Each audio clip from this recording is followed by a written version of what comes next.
भगवान गोमतेश्वर बाहुबली के इन बेटे बेटियों ने एक क्षण के लिए भी अपरिग्रह का सिद्धांत भुलाया नहीं। मैं आपको कुछ आंकड़े बताता हूं, आप ध्यान से सुनिए।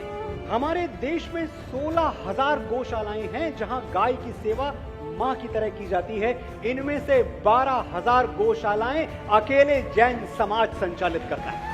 इस देश में जितना दान दिया जाता है, जितना भी दान दिया जाता है, उसका 62% हिस्सा अकेले जैन समुदाय दान करता है।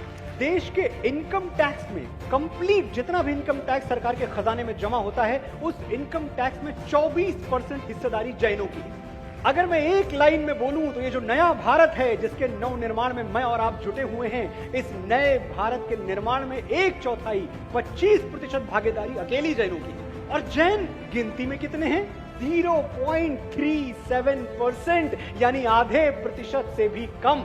तो अगर मैं ये बात कहूं कि देश की तरक्की में, देश के विकास में, नए भारत के निर्माण में सबसे मेजॉरिटी कंट्रीब्यूशन उस माइनॉरिटी से आता है जिसे जैन कहते हैं, तो गलत नहीं है। आपके सत्कर्मों ने जैनों की एक नई परिभाषा गढ़ दी है। जो अपने दुख में रोए उसे नैन कहते हैं, और जो दूसरों के दुख में रोए उसे जैन कहते हैं।